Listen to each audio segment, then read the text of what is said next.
I'm making this video today uh,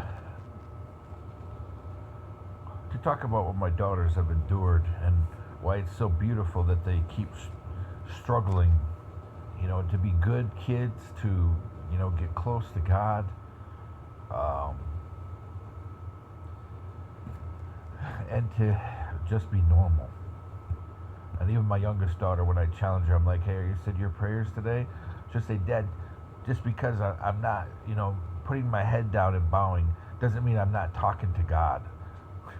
She says, sometimes I talk to God all day. Okay, okay. Um, but they've been through a lot, in two different countries. And, when people target a family to affect children, it's a special kind of predator, that would do that, that would harm a family with children, rip away hope from the children, children that are positive. My daughters are very positive, they try to find the silver lining in everything, and, to try to make a better life. They're a lot like me. And, when people would do that, especially people would justify it like, well, this happened to my family, or, my community where I come from, we went through this and this and this. It's not a justification. To me, that's called a grievance. That's grievance-based terrorism. So, there's no justification for this at all.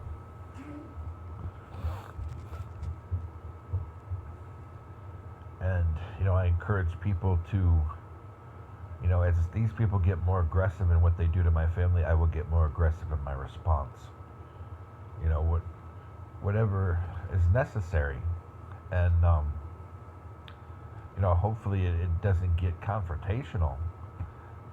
I mean, it has from time to time. They are getting more aggressive confrontationally the past month. But I'll say that, the people out there who may be targeted like us, sometimes you won't be able to fill up that whiteboard to figure out the answer. Why my family? You just won't be able to.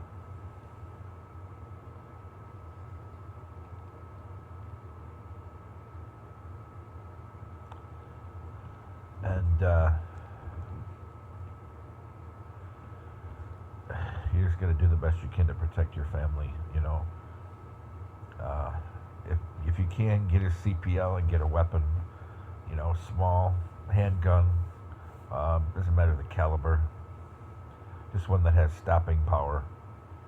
I mean, if of course if you're clergy and your bishop will allow, or if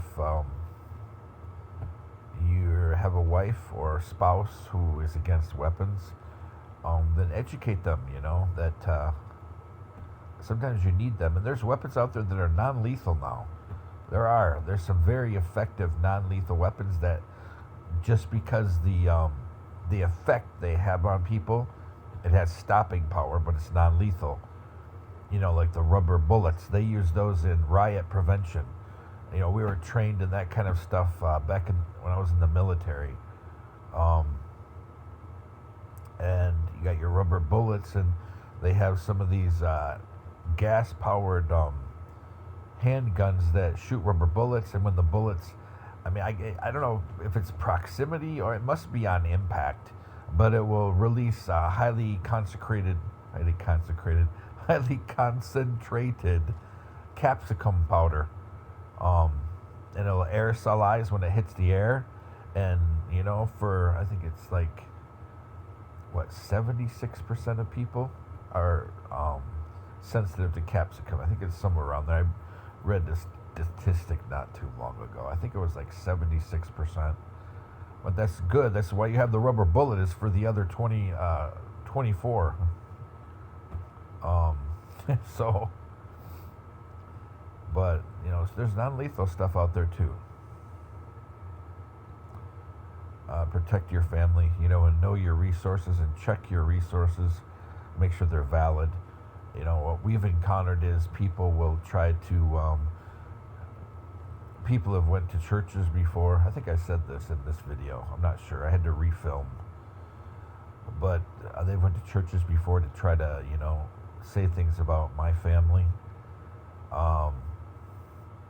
Obviously, somebody sabotaged my ordination to the priesthood, which, it's, God is always, He always has the best foresight. If I was ordained, I wouldn't have been able to, to remarry. After my partner at the time, well, that's another video. But after she went into sin and forced abortion and other stuff, according to the canons, so I wouldn't have my youngest daughter. And so, I guess it's God's plan after all. And we are a human church. There are frailties. So, I don't know the connection of our targeting with what happened with the ordination, but somebody kind of inserted themselves. So, they inserted themselves into a business that they had nothing, it's not their job. Matter of fact, as a female, she has no role at all with seminary and formation. But this person inserted themselves, and one of my priest brothers, I say brothers because, brothers are brothers. When you pray together and you say the liturgy together, you're brothers. Whether somebody's a deacon, a priest, or subdeacon, it doesn't matter. Or just a lector, it doesn't matter. But he gave me one location, and she said, "Oh, it's been changed. Come to this location." So in the end, my said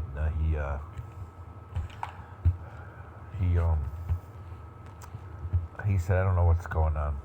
He said that they discussed you, and then he said, "I don't know what's going on today. Don't think negative.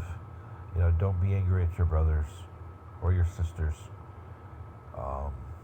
Just be patient, and things will reveal themselves."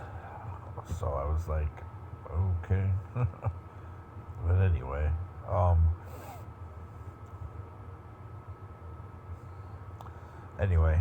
God apparently didn't want us there. I still have great respect for that jurisdiction, but apparently, God wants us here.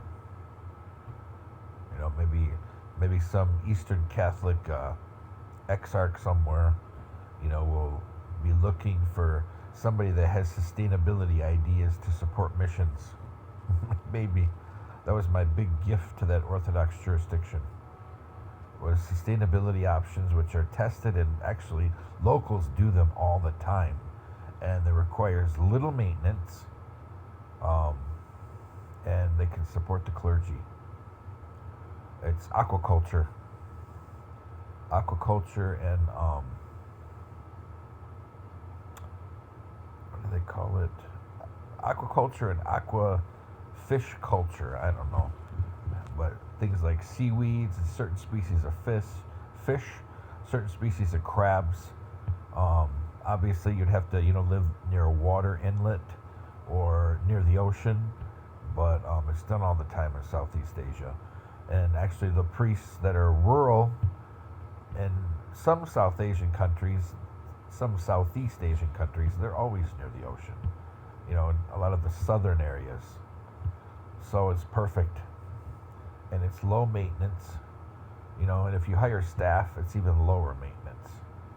You just let them live at the farm, and you collect your seaweeds and your fish like bangus or tilapia. Actually, tilapia and mud crabs live together very good.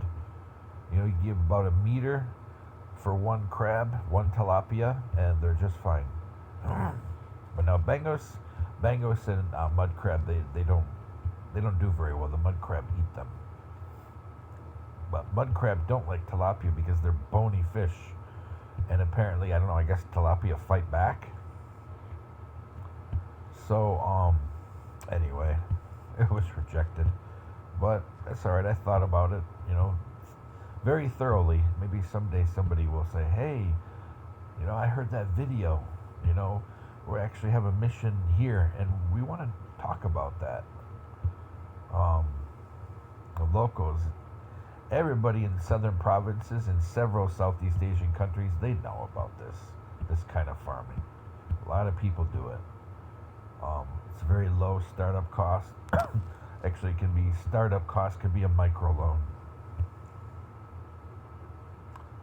But anyway, I also told them about microloans. But you don't disagree with your whoever your Sayadna exarch is, or your Sayadna metropolitan. You just say okay.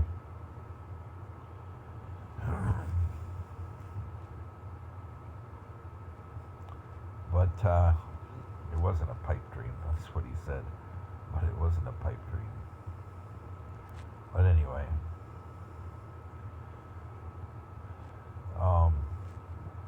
he never knew that I was actually, at one time I was in the process of doing it. And we already had a fish pond. We were building the walls. We were putting in the cement walls and the netting. And we didn't end up finishing it, but when it's said and done, probably less than $2 or $3 grand. And we would have had, what was it? I think a 1 hectare fish farm. But anyway,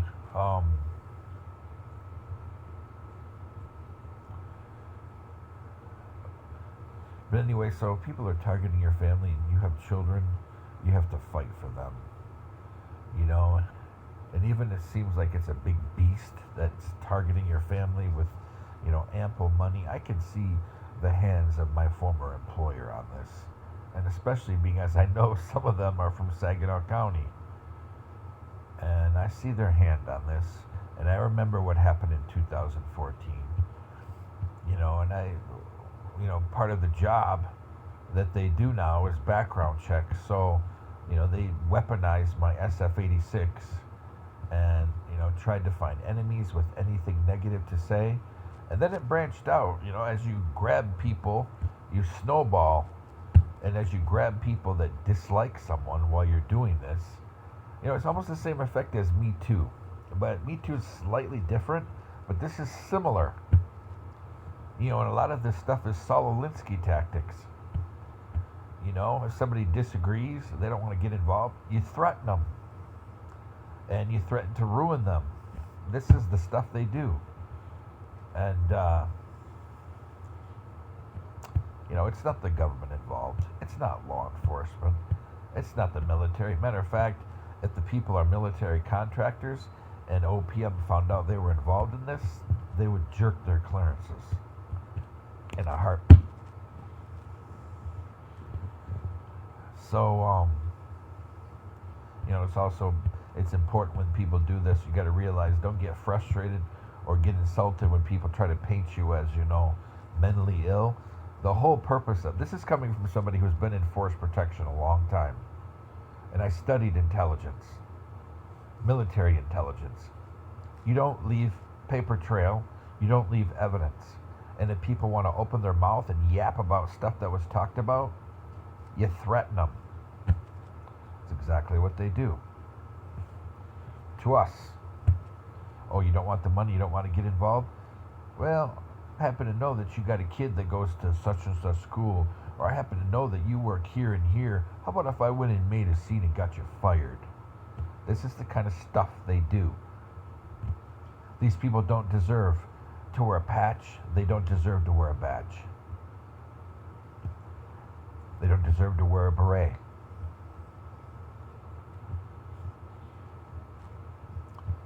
So, that being said,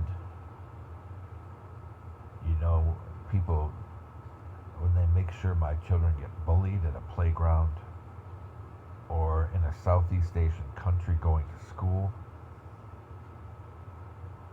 They made an enemy out of me.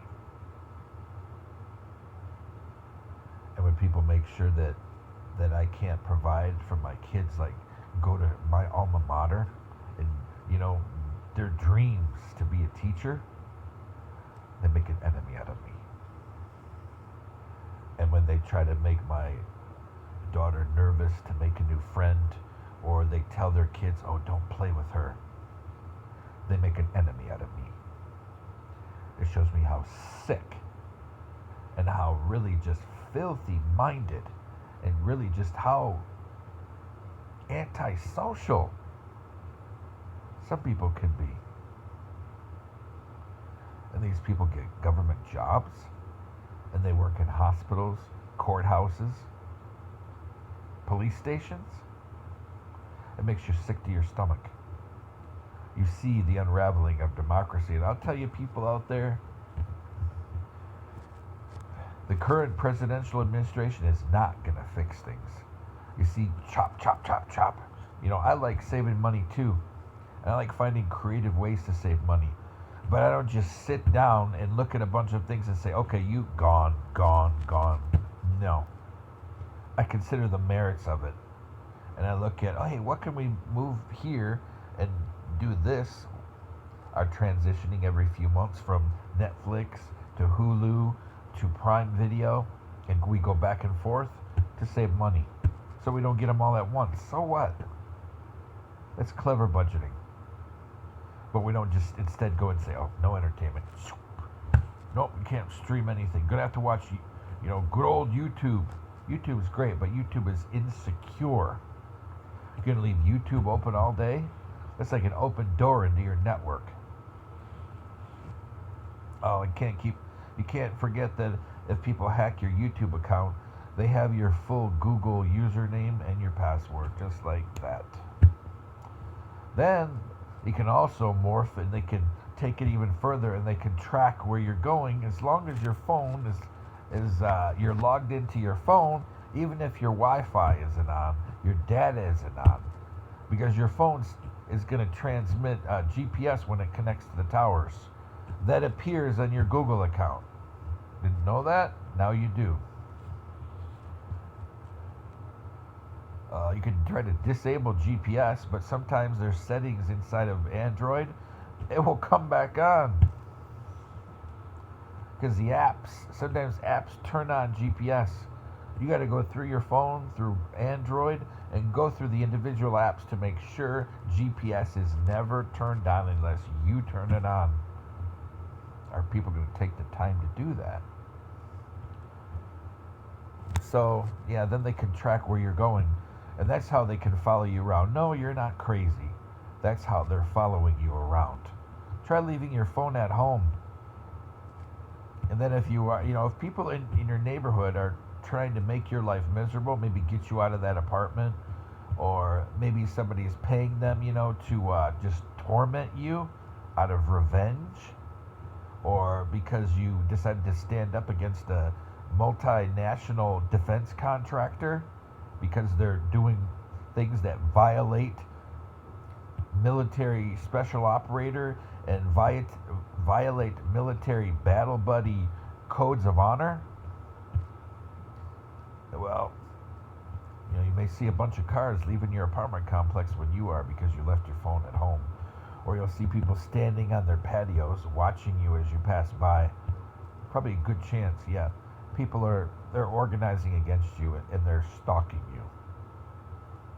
Especially you see them look at you and they grab their phone and they tap. And they look at you again. And then you go somewhere and all of a sudden, boom, somebody shows up there that you're like, wait a minute. That's the kind of stuff they do. Gang stalking is real, folks. It doesn't just happen for no reason, though. It could be as much as somebody posted stuff. This is also me.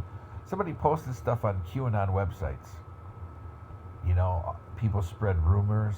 People say all kinds of stuff. And some people that are really sick, that spent time in jail, decide to spread rumors about you so they could adopt you.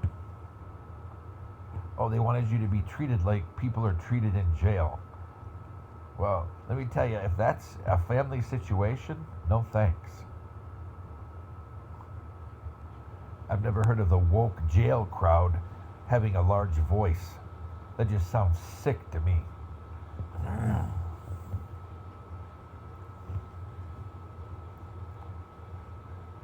So, you fight for your family and you don't back down. Never. You fight for your church, you don't back down. You know, you fight for the catechism, you fight for the Lord, essentially. That's what you're doing. But you don't live by the sword. Remember what Jesus said. You only use that when you have to. You know, interesting thing. Now I'm going to go off topic. Interesting thing about the story of Peter. You know, when Jesus said, "Upon this rock I'll build my church." You know, just when you look at, if you just take all the scenarios with Saint Peter in them. Let me see. He had to be rebuked by the Lord because he said that he was going to fight the evil that would have Jesus arrested and crucified, and Jesus rebuked him. And so Peter's like, "Oh, what? Why are you rebuking me? I'm trying to protect you." And Jesus tells him, "This is God's will." And Peter says, "I don't understand." You know, confusion comes in. Well, this is bigger than me. I don't. This is crazy. And then Peter rejects him. Oh, long before that was one where Peter admitted who he was, and then that was the point that when Jesus said, "Upon you I will build my church," it was that innocence where no, you are the Christ, you're the Mashiach, the Son of the living God. And that's when he said, "You are Cephas, and upon you, Peter, upon this rock I will build my church, and you will have the keys to the kingdom, and even the gates of hell will not prevail against you." And later these keys, Simcha is the authority to do great things. Simcha is the Hebrew word for ordination, but it has a deeper meaning because it has connotations of community as well as divine, divine empowerment, divine gifting. It's a very deep meaning thing. So, but all of that, and then Peter denies Jesus 3 times, and then he has a breakdown. He realizes, oh my gosh, I did do it. You know, all of these things happening. And Jesus warns him, don't live by the sword. Those who live by the sword die by the sword. Jesus never told him to get rid of his weapon. So you can picture, everything that happened with the upper room and with, Pentecost and everything. So you figure maybe, was he married when he was a disciple? Don't see any evidence of that because he's one of the disciples that's in the Gospels more than any other. So I'm thinking he wasn't married then. So probably, I would guess maybe 2-3 years after Jesus is gone, maybe around the time of the Council of Jerusalem. At that time, maybe he's married or near marriage. And then he gets a family of his own, and he leads the church. And then probably the way things are done in that part of the world, probably his sons would have been presbyters. Daughters would have probably married a presbyter. And then a tradition begins. But I would bet, more than likely, still inside of his house is that sword to protect his family.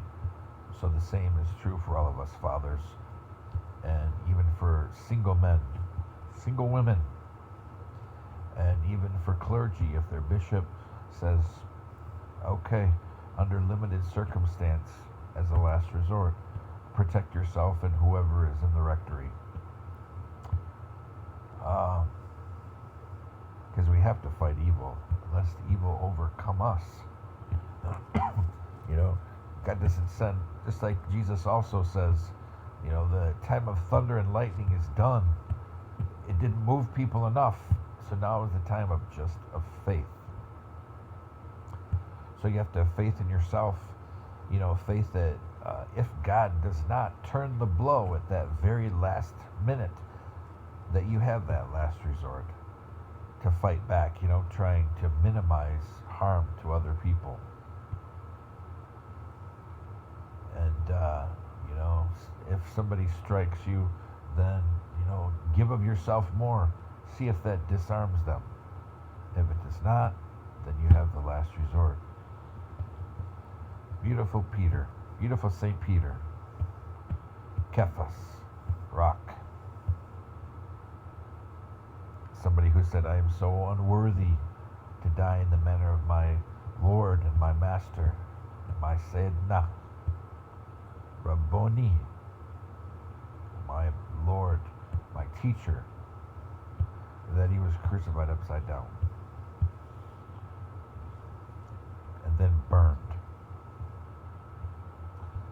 by, who was it, Trajan? I could be wrong about that. I don't know if it was Trajan. But, so, back to topic.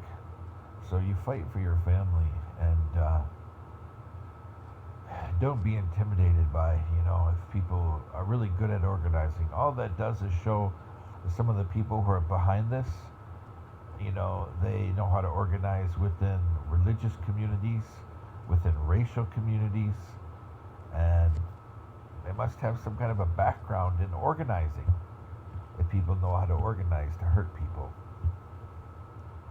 And, people obviously are well connected with marketing because they know how to learn from the organizing against people in the Me Too movement and the Time's Up movement. Back in the 80s from the Deadbeat Dad Roundup, some of you may remember that, when it was like a national thing. They were rounding up deadbeat dads and putting them in jail, ruining a whole generation of kids. That's why you see people nowadays, from Generation Xers down to millennials, we don't like the friend of the court because we saw people's lives get ruined. Our friends in high school, their mom, their dad, usually their dads go into jail or making fake identities and creating a life of crime. So that's the only thing they have to pass on to their sons or their daughter. Oh yeah, I could teach you how to make a fake identity and live under a fake identity. How does this help your children? You're basically teaching them how to live a fraudulent life. That's one step from leading a fraudulent life because you're a criminal. Because identity theft is fraud, is a crime. So, it's a whole generation, in one way or another, destroyed by that. So, yeah, you're going to find a lot of people, they don't opt for the friend of the court. And even though people are targeting us, and I can't do what I used to do, my daughter knows that I'm going to keep fighting. Because someday, either I'll be dead, or we'll have won some legal battles, and then we will go back to the way it used to be. But, whatever it is, people are organizing against you. They're going to use the QAnon movement against you. And post on QAnon websites. That's actually the first form of organizing against me that I encountered was QAnon. When we were in a Southeast Asian country, that some of their major servers that were protecting predators were like 45 minutes from us. And yeah, that's where some of the targeting started. Some of it, the more organized. But still,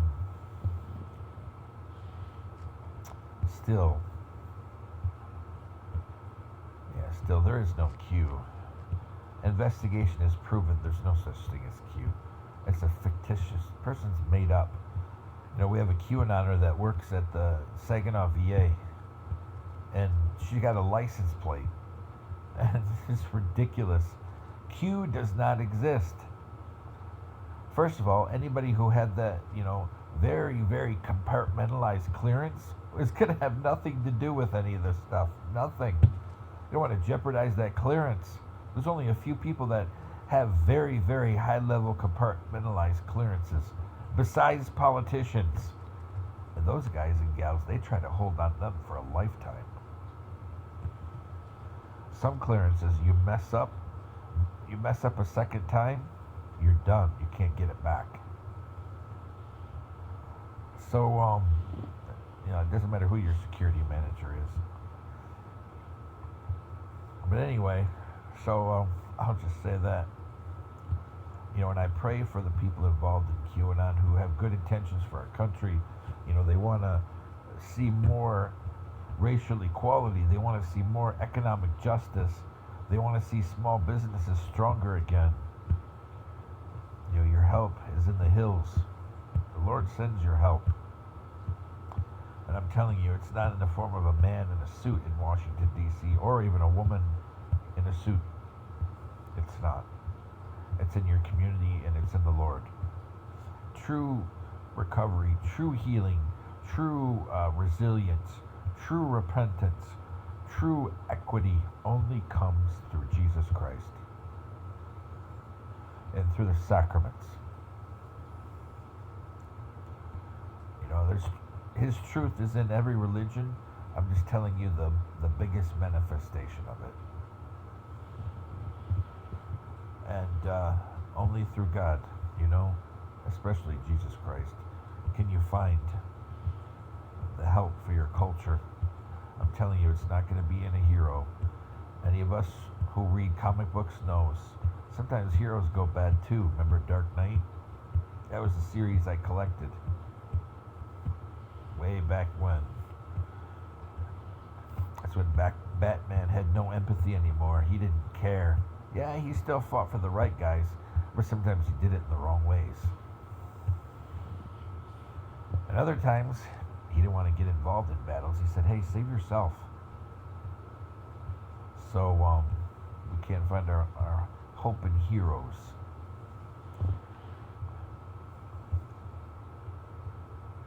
It's what in every individual person, their choices they make. Choosing to target a family and harm children or not. In the end, the choice is up to all of us. What are we going to do?